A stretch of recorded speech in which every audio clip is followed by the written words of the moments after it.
Hi foodies, Assalamu alaikum. Welcome to my channel Cook with Arpa. আজকে আমি আপনাদের খুব সহজে সাবুদানার পাপড় তৈরি করে দেখাবো। আমার এই রেসিপিটি ফলো করে আপনারাও খুব সহজে সাবুর পাপড় বাড়িতেই বানিয়ে নিতে পারবেন। তাহলে চলুন দেখে নেওয়া যাক কিভাবে তৈরি করতে হয় সাবুর পাপড়। সাবুর পাপড় বানানোর জন্য আমি সাবু নিয়েছি 2 কাপ।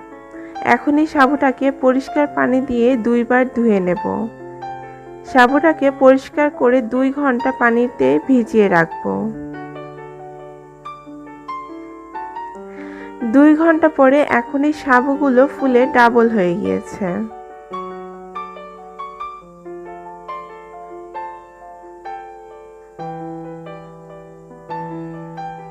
এবার একটি প্যানে সাবুগুলো পানি ঝরিয়ে নিয়ে নিচ্ছি এবং 2 কাপ সাবুর জন্য 10 কাপ পানি মেপে দিয়ে দিচ্ছি, অর্থাৎ প্রতি কাপ সাবুর জন্য 5 কাপ পানি দিতে হবে। এবার এটাকে ঢাকা দিয়ে সিদ্ধ করে নেব। আমি এখানে স্বাদ মতো লবণ দিয়ে দিচ্ছি। পাপড়ের লবণটা হালকা বেশি দিতে হয়, যাতে খাবার সময় হালকা লবণাক্ত লাগে। মাঝে মাঝে ঢাকনা তুলে নেড়ে দিতে হবে, না হলে তলায় লেগে যাবে।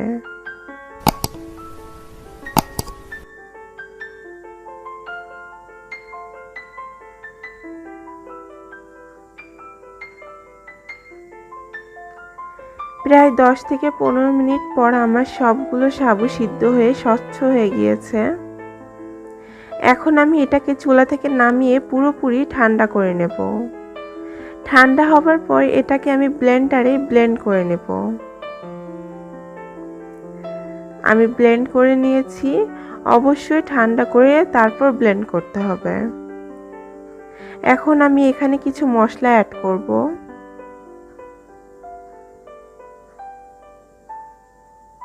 আমি এখানে 1 চামচ গোটা জিরা দিয়ে দিয়েছি,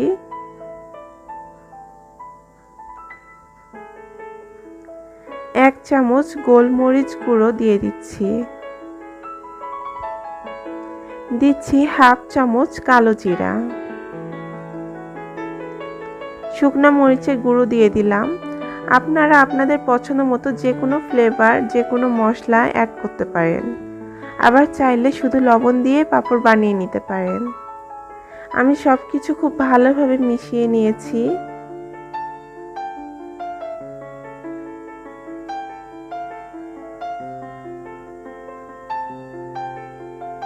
এবার একটা প্লেটে কিছুটা তেল মাখিয়ে একটা গোল চামচের সাহায্যে গোল করে পাপড়ে কিছুটা গোলা দিয়ে দেব।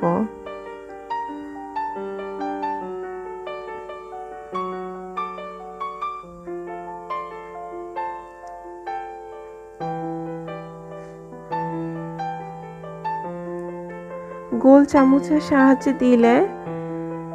দিতে সুবিধা হবে, পাপড়গুলো গোল করে দিতে সুবিধা হবে। এভাবে সবগুলো পাপড় দিয়ে নেব। পাপড়গুলোকে আমি রোদে শুকিয়ে নেব। আপনারা চাইলে ফ্যানের নিচেও শুকিয়ে নিতে পারেন, সেক্ষেত্রে শুকোতে একটু সময় লাগতে পারে।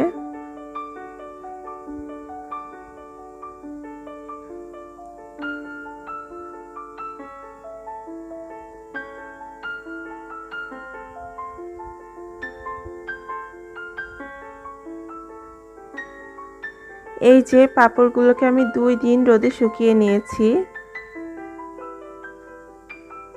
আমার পাপড়গুলো পুরোপুরি শুকিয়ে গিয়েছে। এবার আমি কিছু পাপড় ভেজে দেখাচ্ছি।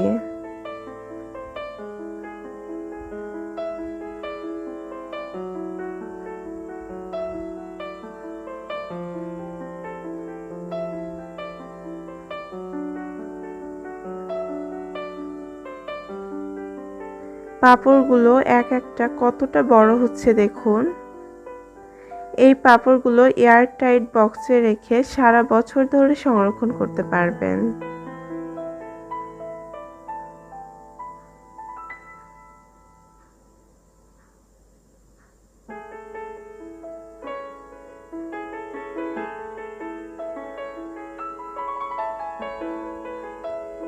এই পাঁপড়গুলো খেতে মচমচে এবং অনেক সুস্বাদু।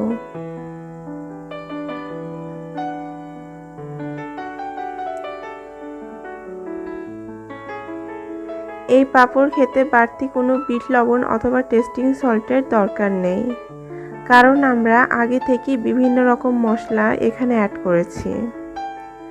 আশা করি খুব সহজভাবে শেখাতে পেরেছি। ভালো লাগলে আমার চ্যানেলটি সাবস্ক্রাইব করবেন।